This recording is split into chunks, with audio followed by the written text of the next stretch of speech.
Montesquieu, à titre posthume, dans ses cahiers en 1943,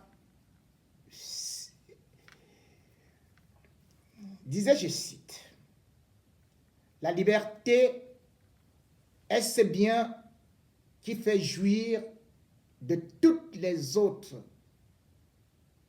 libertés et surtout des autres biens. » La liberté d'expression,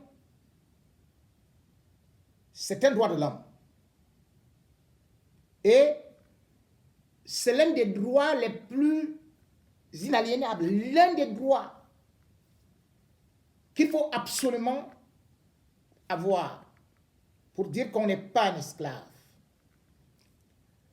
La liberté d'expression se fait. Et les journalistes, les hommes des médias, on les appelle généralement le quatrième pouvoir. Seuls dans des régimes barbares, dictatoriaux, les journalistes sont mis en prison dans le cadre de leur profession. Toutes les organisations internationales et toutes les nations démocratiques reconnaissent le travail fondamental, essentiel des journalistes dans une société. Informer, former et même distraire. Parce que parfois, d'autres viennent ici, regarder les directs, ils disent « Oh, mais c'est la distraction !» Et pourtant, ce sont les mêmes qui voient les films à la télé. Ils ne savent pas que lorsque le journaliste est là, c'est bien aussi son travail. Le journaliste n'est pas là uniquement pour marcher, aller déloger les chefs d'État. Il n'est pas forcément là pour faire ce que d'autres veulent qu'il fasse. Il a sa ligne éditoriale. Il choisit ses sujets. Il n'est pas dicté par un homme politique. Il n'est pas dicté par un ami. Il n'est pas dicté par un lobby. C'est pour cela que les journalistes sont d'abord ce qu'on appelle les fers de lance de la liberté.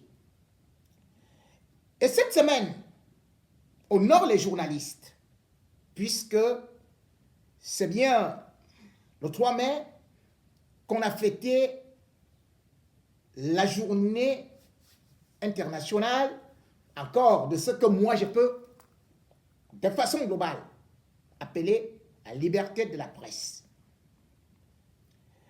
Et Reporters sans frontières a fait un classement pour voir les pays dans lesquels on respecte encore ce métier.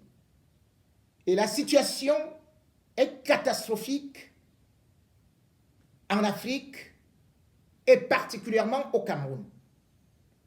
Le Cameroun, loin de progresser, n'a donc fait que regresser et occupe désormais la 39e position au classement de Reporters sans frontières concernant la liberté de la presse. Un classement honteux en Afrique. Et sur le plan mondial, le Cameroun est 135e. Le Cameroun n'a donc pas avancé. Alors que Paul Biya a dit qu'il voudrait qu'on retienne de lui que c'est lui qui a apporté la démocratie au Cameroun. Mais le Cameroun aujourd'hui, on voit des journalistes qui sont enfermés.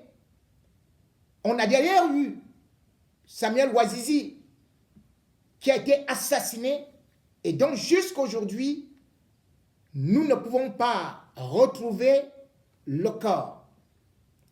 La famille n'a toujours pas fait le deuil.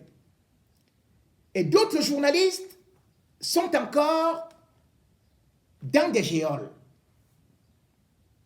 Lorsqu'on essaie de regarder, est-ce la position de tous les pays africains?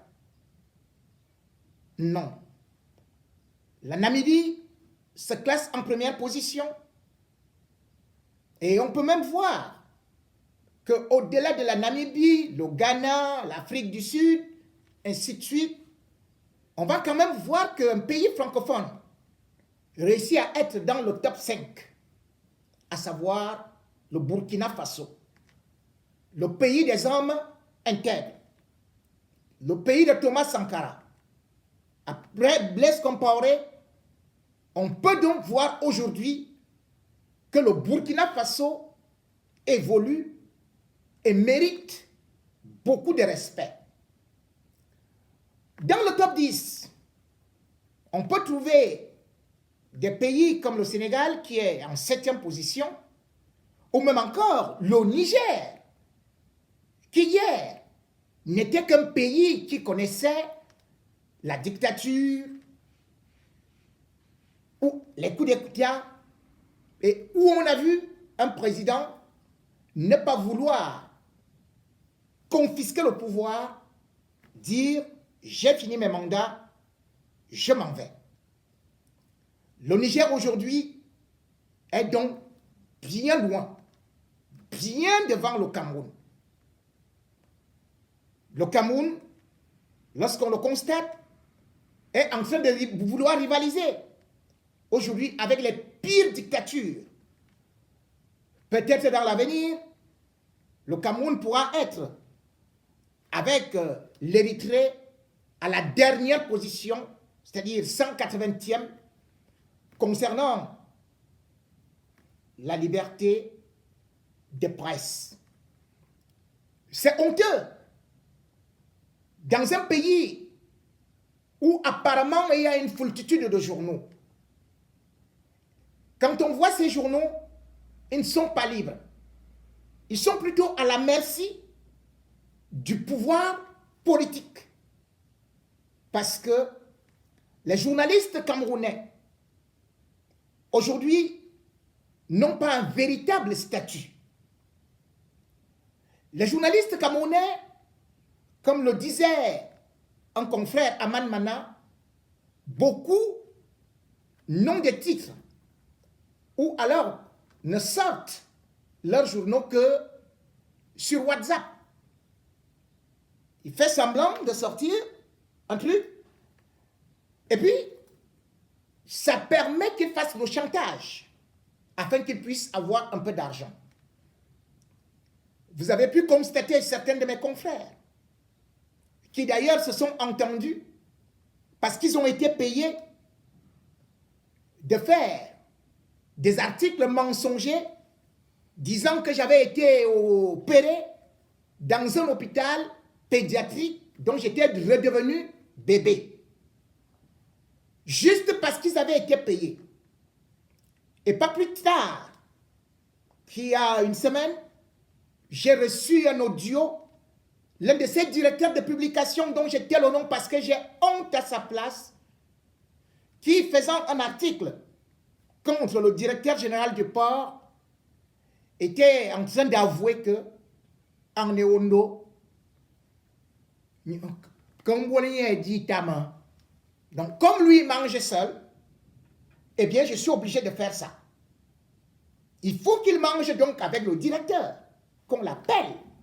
Si on ne l'appelle pas, eh bien, il n'est pas capable de faire un article digne de ce nom. Et l'État du Cameroun a d'ailleurs tout fait pour mettre le journaliste dans sa poche, en instaurant en 2002 ce qu'on appelait l'aide à la communication sociale. Cette aide à la communication sociale qui avait commencé par 150 millions et allait peut-être à 200 millions, permet à la presse, aux imprimeurs, à toute la foultitude de ces individus ou de ses confrères d'aller se mettre à genoux au ministère de la communication pour avoir de l'aide. Ils peuvent être 500, 800, et on va distribuer des miettes. À partir de là, ils ne peuvent pas être indépendants parce qu'ils dépendent de ces miettes-là. Les journalistes, aujourd'hui au Cameroun,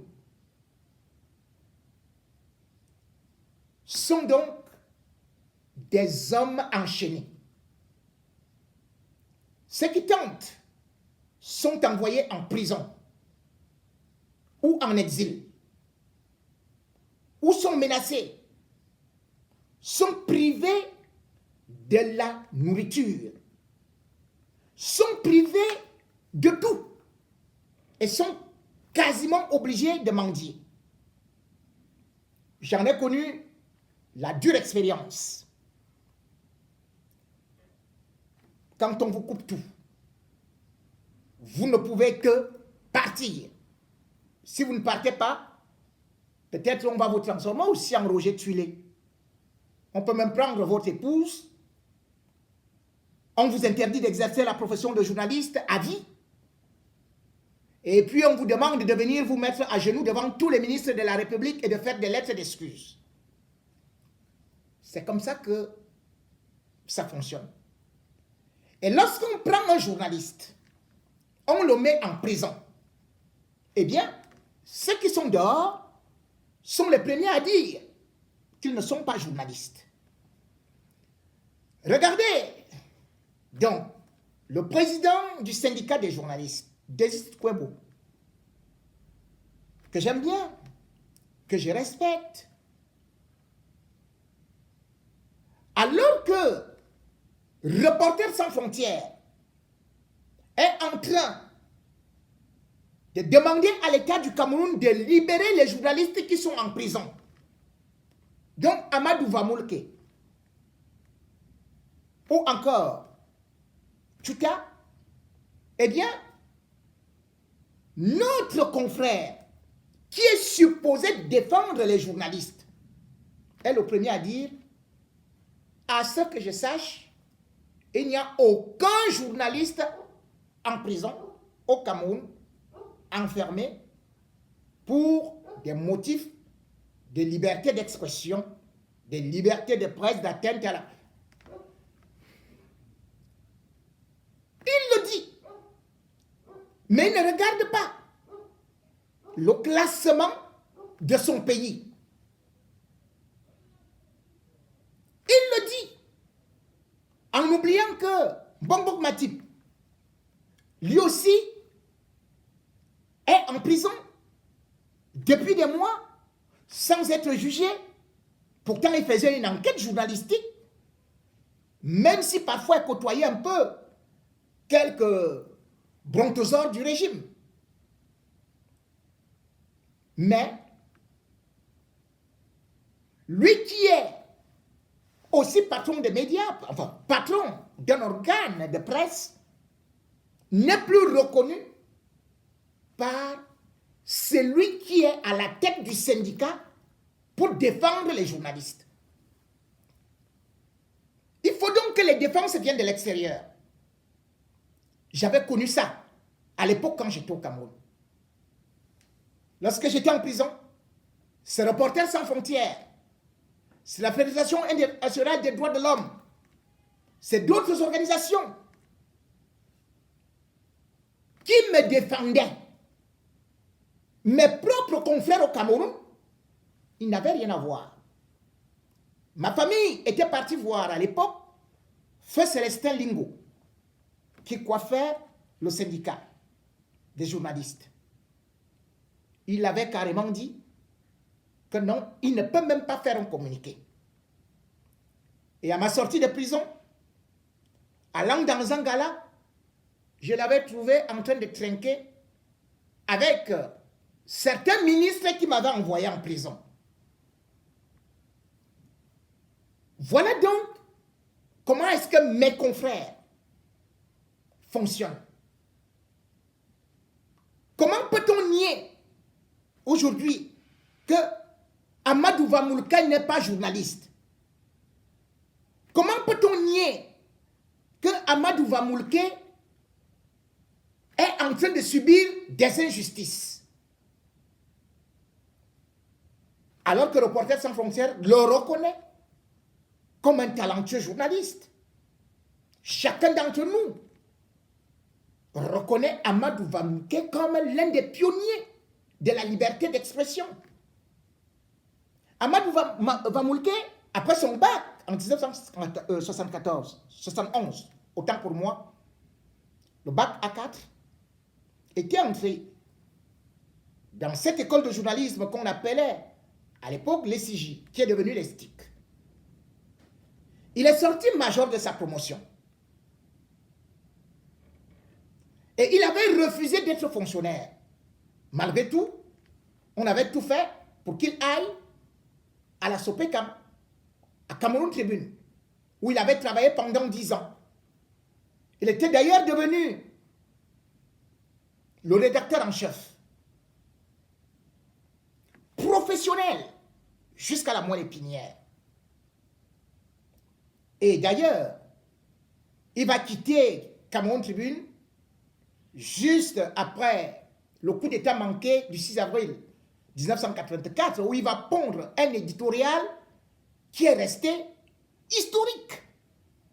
Puis il sera nommé directeur de l'imprimerie nationale.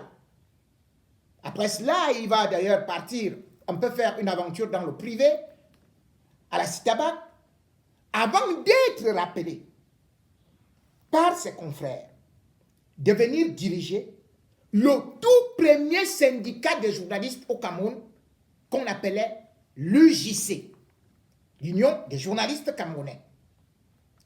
Amadou Vamoulke avait donc été présenté comme candidat. Il avait accepté de défendre les confrères. Il fut élu le 29 octobre 1996, le tout premier président syndicaliste, le tout premier président du syndicat des journalistes au Cameroun, donc, s'appelle Amadou Vamoulke, qui est aujourd'hui en prison, qui est en prison depuis 5 ans, depuis 2016, exactement le 29 juillet, et qui n'a pas été jugé. Son procès a été renvoyé 64 fois.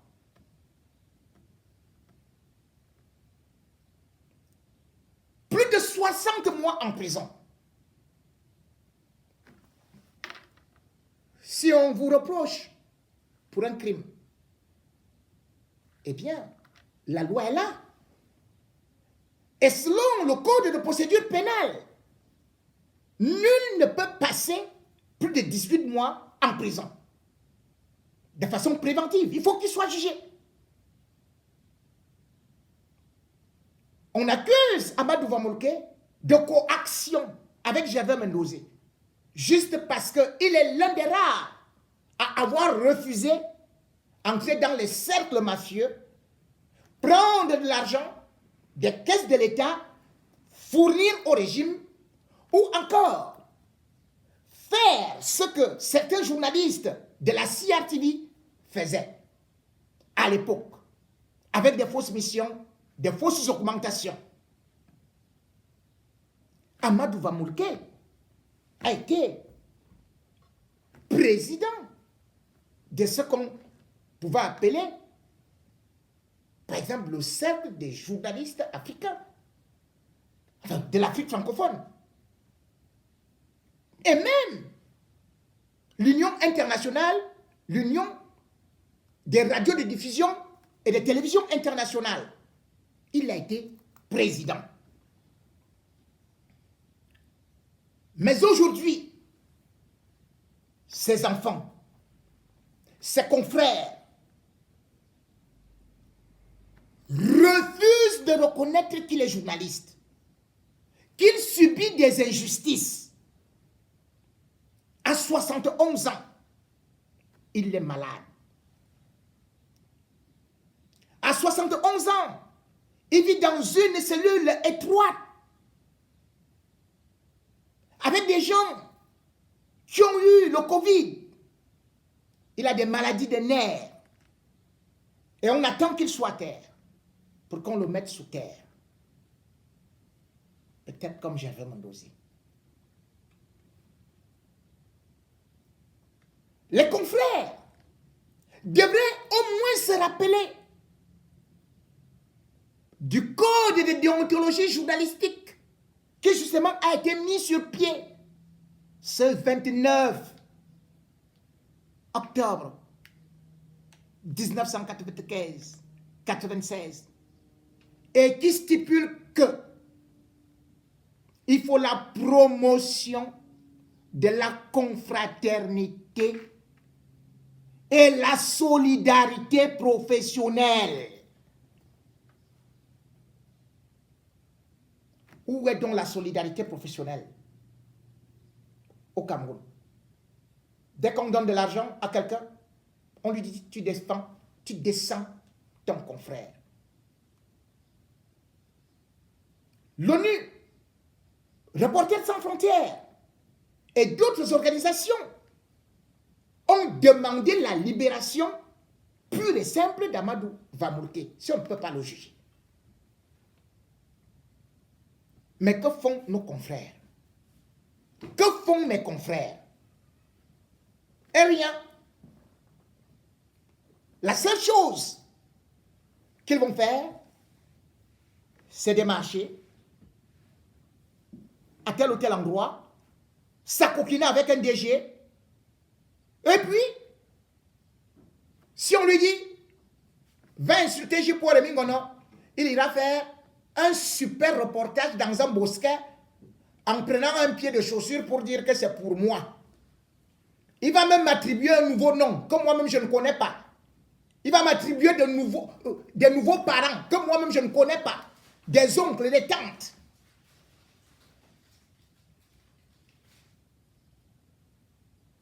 Le journalisme au Cameroun se meurt.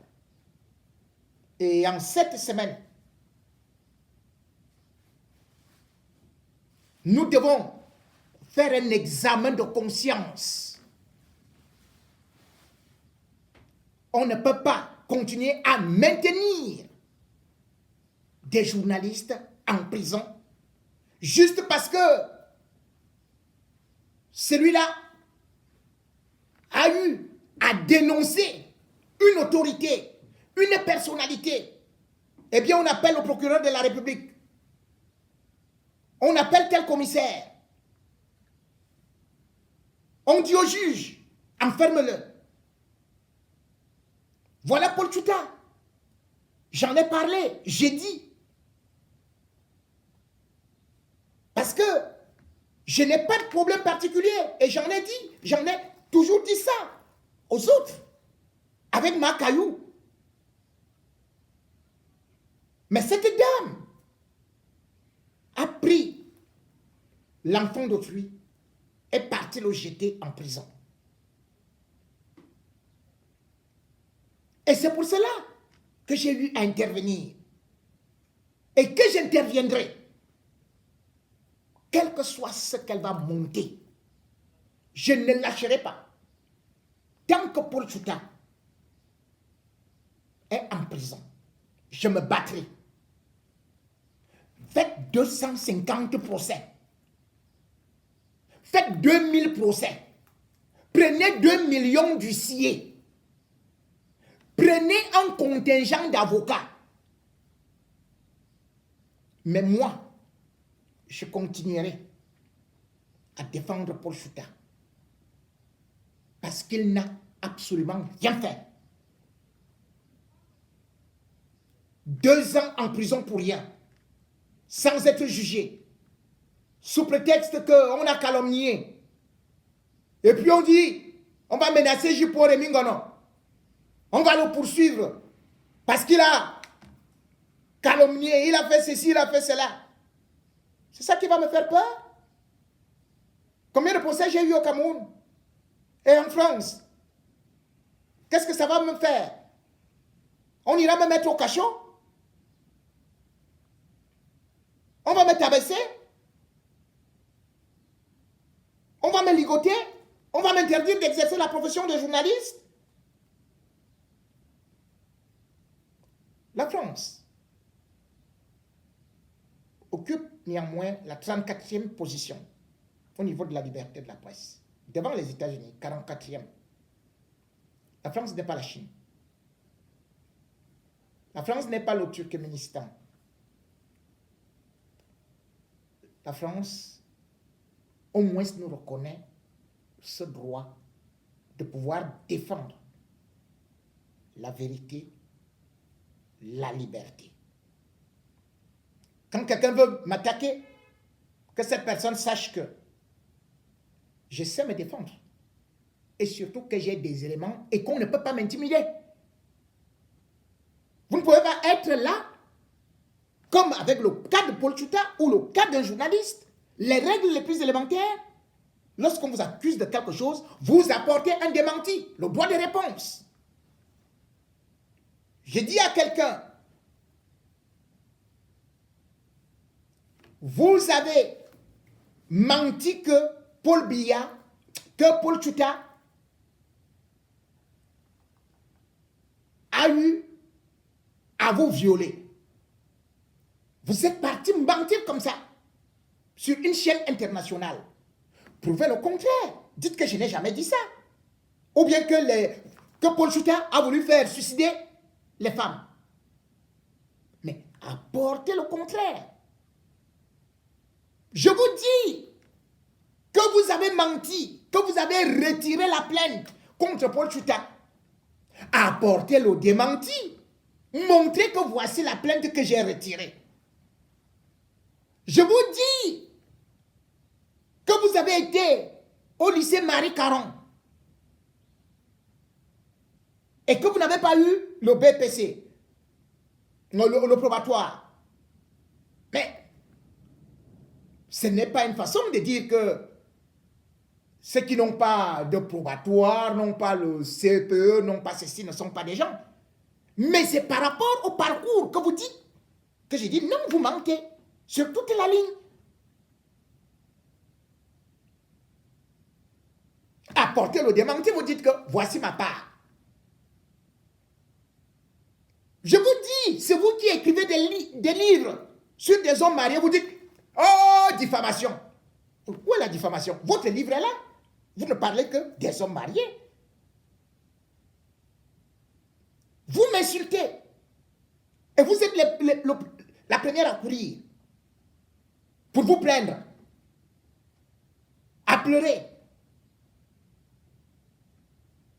Et puis vous dites que non, j'ai retiré ceci et cela, mais j'ai vu toutes les publications que vous avez déjà retirées.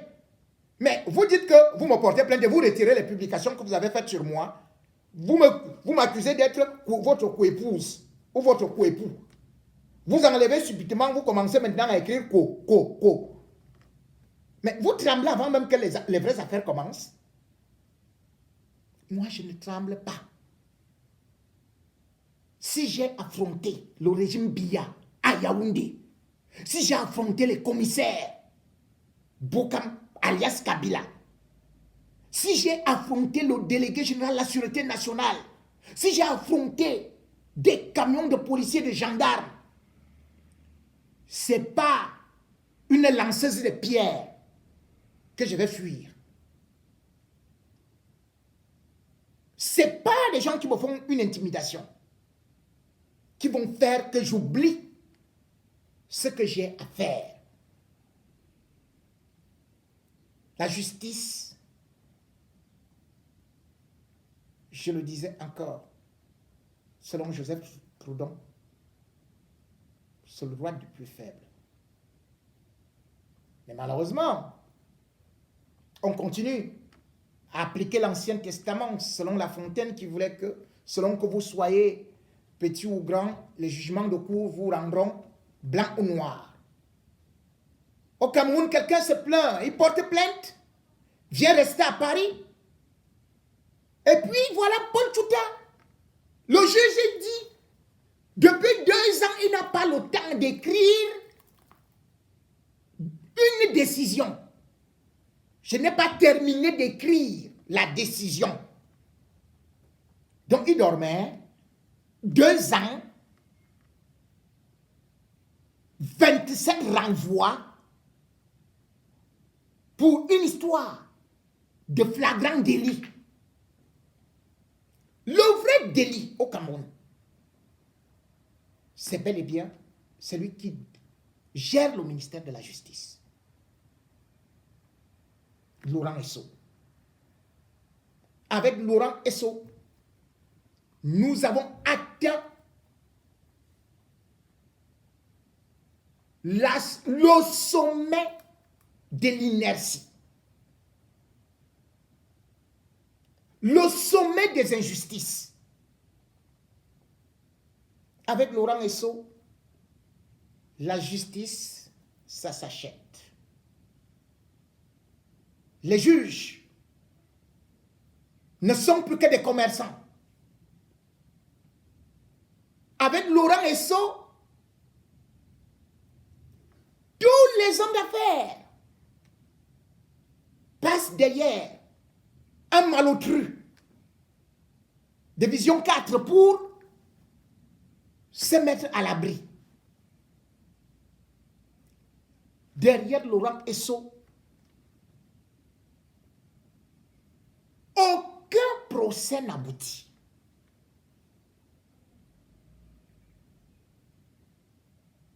À part des procès politiques où on prend des gens, on va les parquer à Kondengi, à Newbel et partout. Regardez les prisons au Cameroun. Les prisons au Cameroun sont saturées à 200%. Donc, 95% de personnes qui n'ont même pas encore été jugées. D'autres meurent là-bas. Et on vous dit que Laurent Esso, c'est un magistrat hors hiérarchie.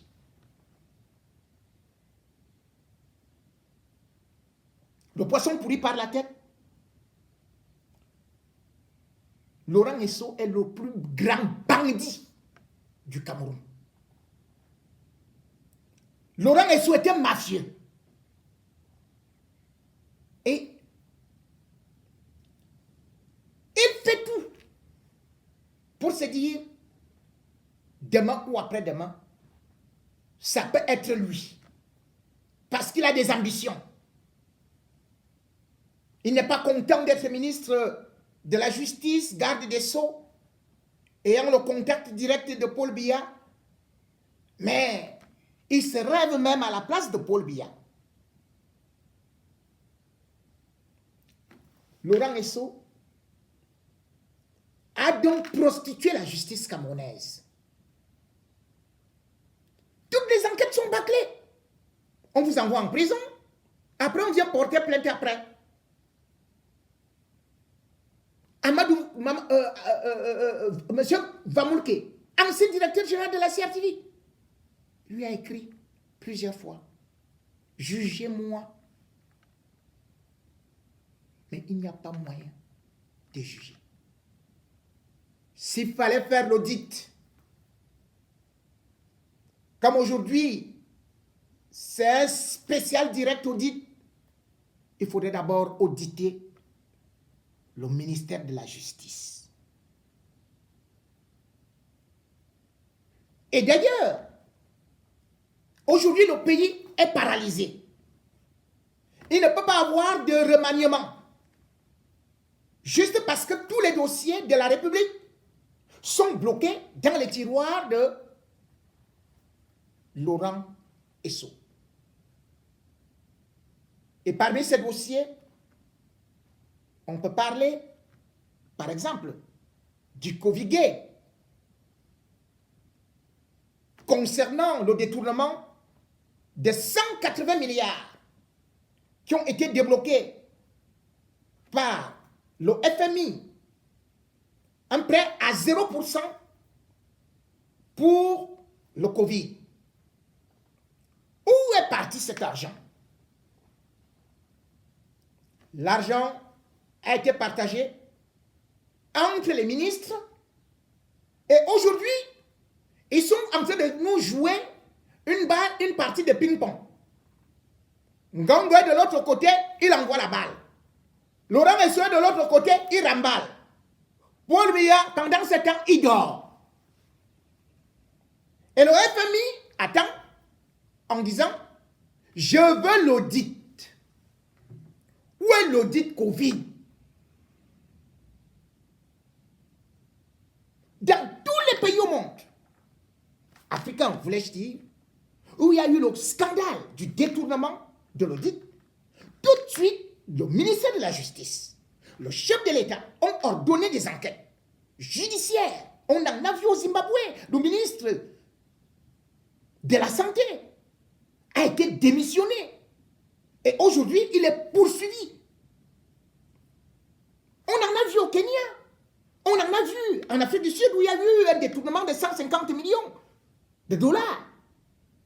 Cyril Ramaphosa a prescrit immédiatement une enquête qui produit des résultats. Les fonctionnaires ont été suspendus, allez, écartés, ils attendent d'aller en prison. Mais au Cameroun, chacun connaît comment est-ce que l'argent du Covid, qui était destiné aux pauvres, a été détourné.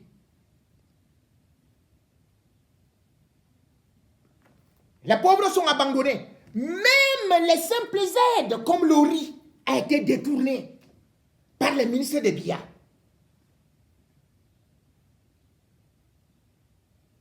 Et puis on demande, faites l'audit. C'est le FMI qui dit ça. Avant de vous débloquer la deuxième partie de l'argent. Puisque la première partie, il y avait le fonctionnement, puis il y avait des investissements. Investissement, zéro. Puisque si vous allez dans un hôpital camerounais, prenez tout simplement le CHU. Mais c'est lamentable. Vous allez à l'hôpital central, allez à l'hôpital général, allez au Curie, allez à Orca. Rien n'a changé. Bien au contraire, tout s'est dégradé, comme au CHU. Le personnel médical est obligé de vous ponctionner. Il manque le matériel le plus élémentaire. Alors que l'État du Cameroun a bénéficié de 180 milliards.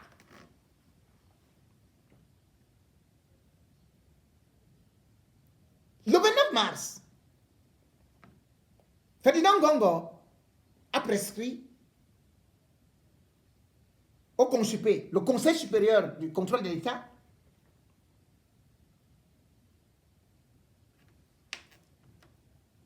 de faire une enquête, voire un audit, puisque c'est le mot que nous allons utiliser aujourd'hui, auprès du ministère de la Santé.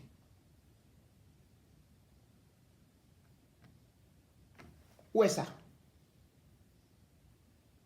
Le 6 avril 2021,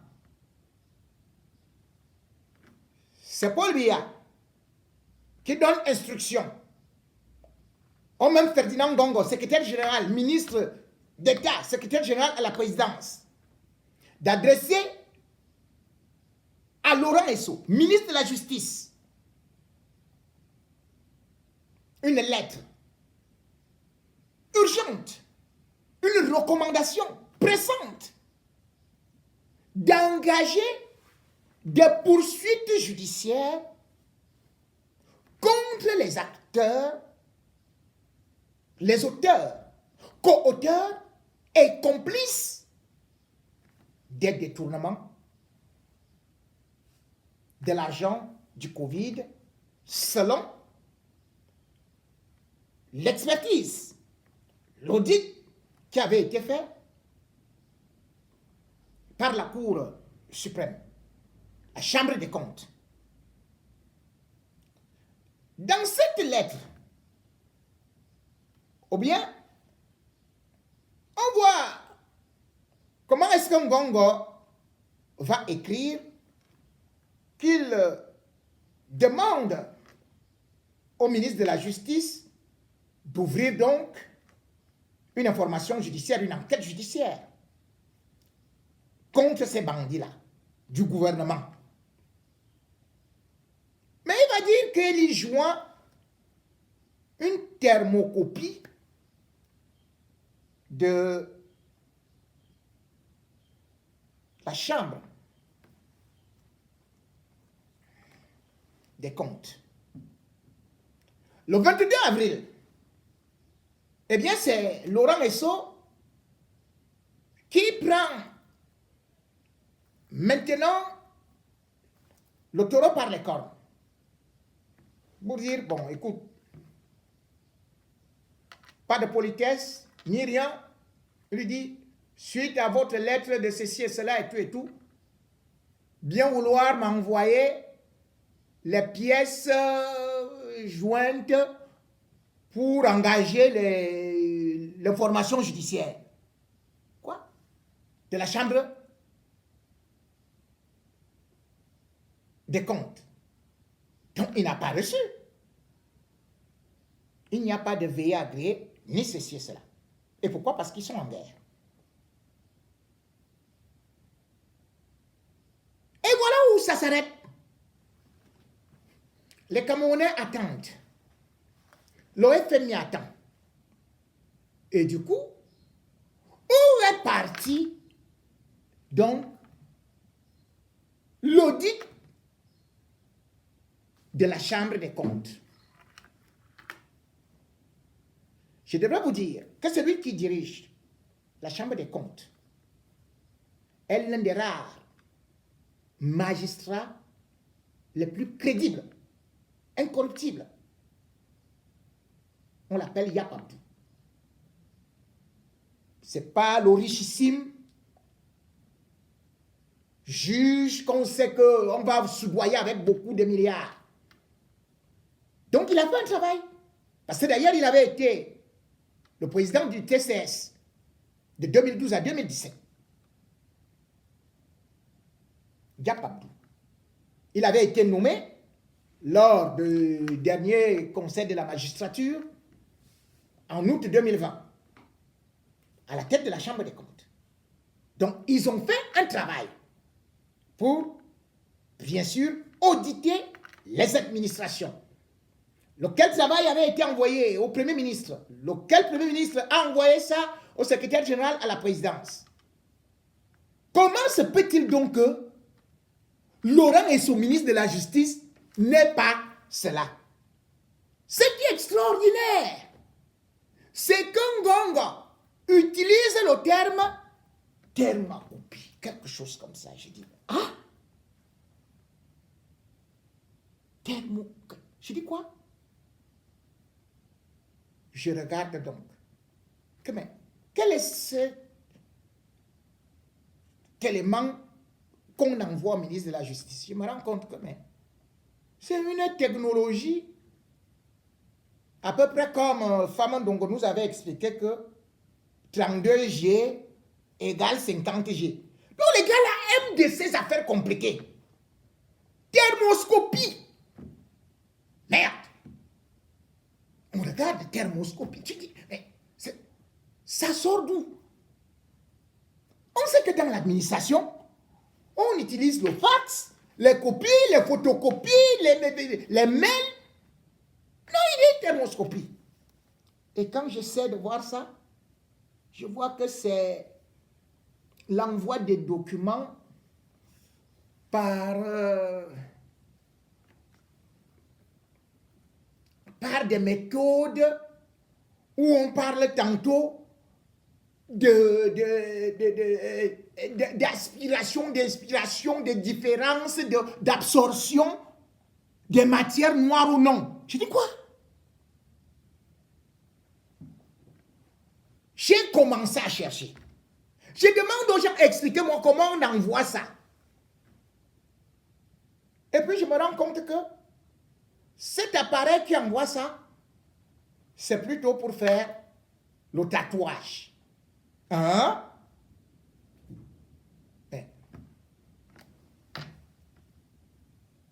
Donc, Ngongo, secrétaire général à la présidence, voulait faire le tatouage sur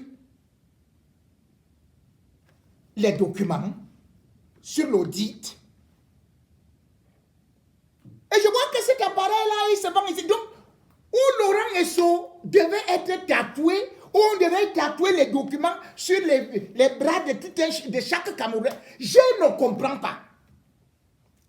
Allez lire la correspondance et allez voir la machine qui fait la thermocopie. C'est terrible. Les emplois sont simples. Donc le gars vous fabrique un truc.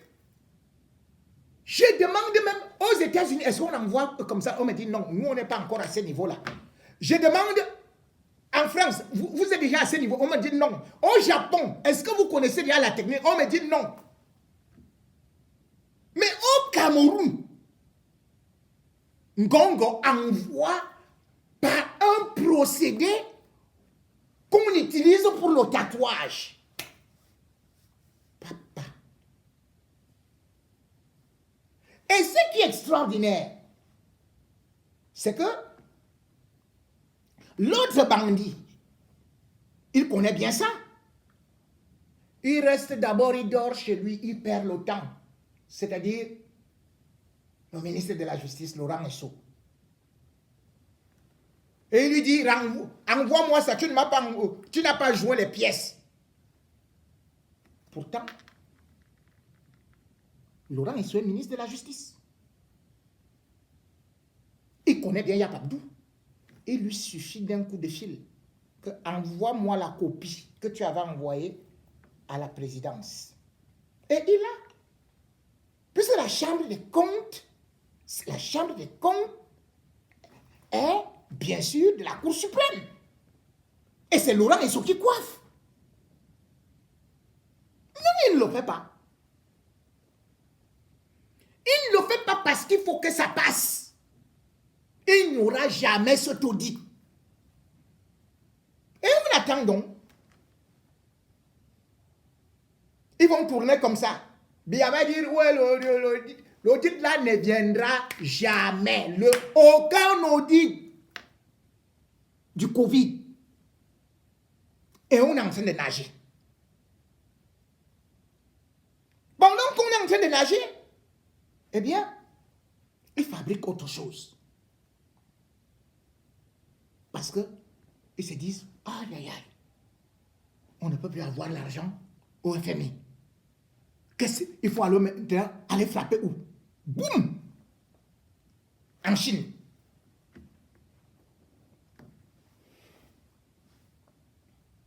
Parce que c'est là-bas où le Cameroun ne fait que aller s'endetter.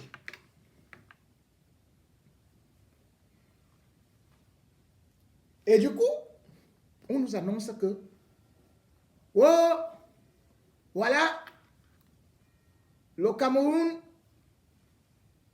va bientôt offrir un marché à la Chine pour la construction du barrage Cholet. Cholet. C'est le lait qui est chaud. Et on dit que c'est 670 milliards. Le barrage Cholet. Je dis que c'est en France. Le mot là sort d'où? On dit non, c'est le barrage Cholet. C'est un barrage entre 354 milliards et 670 milliards. J'ai dit, mais quel est ce barrage qu'on ne peut pas... C'est exactement comme les routes. Hein. Les routes au Cameroun, on ne vous dit jamais un prix. C'est comme le stade. Hein. On vous dit que c'est d'abord tel prix. Après, ça commence à augmenter, ça augmente, ça augmente. Donc, ils vont maintenant faire un prêt. Et ils disent que c'est les Chinois qui vont gagner ce marché-là, vont construire, ils vont se partager de l'argent.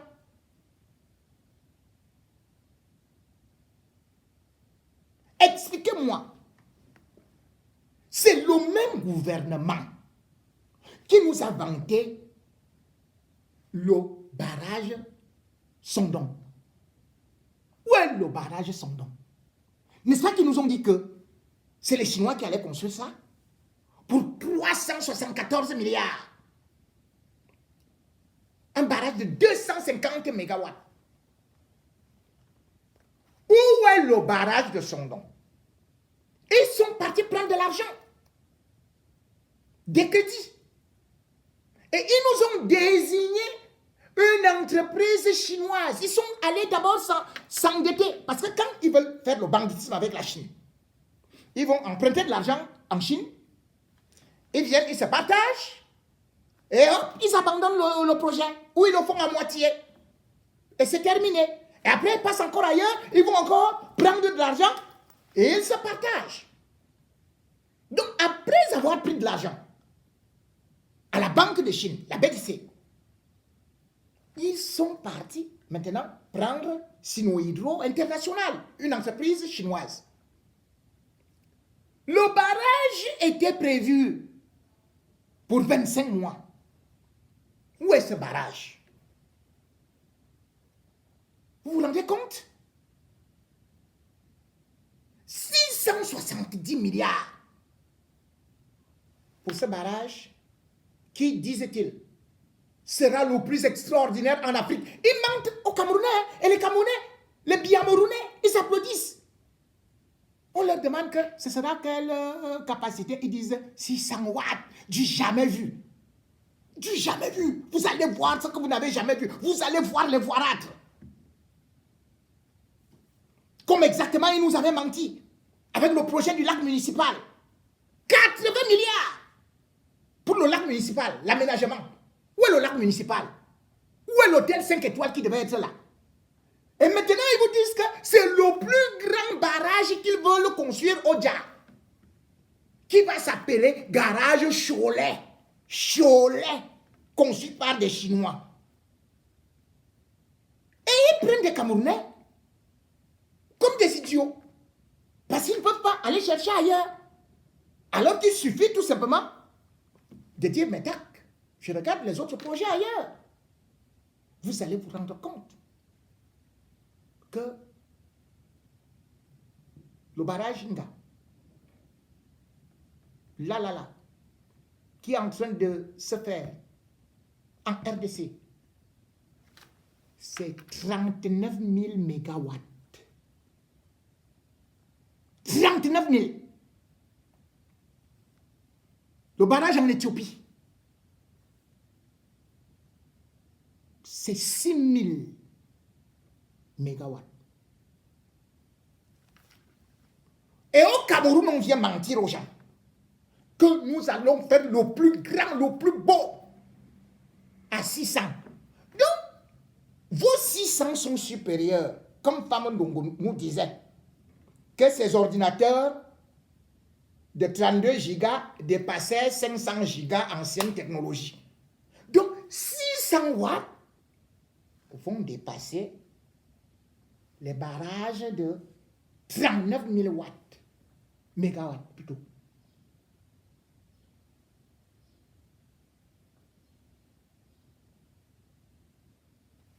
L'argent va sortir.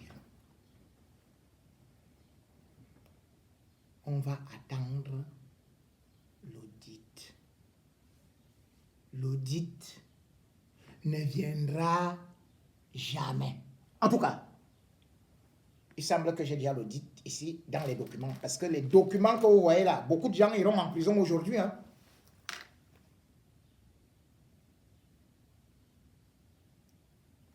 Comment se peut-il qu'un pays comme le Cameroun,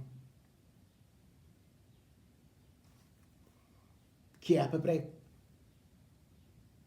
qui a tous les départements avec les noms de cours de fleuve, il n'y a pas d'eau, il n'y a pas d'électricité.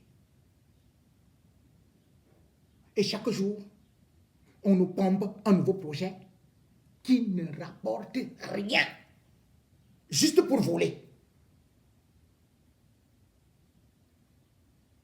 Et quand vous voyez quelqu'un aller en prison, cela veut dire que celui-là, il est gênant pour Laurent Esso ou Ngongo.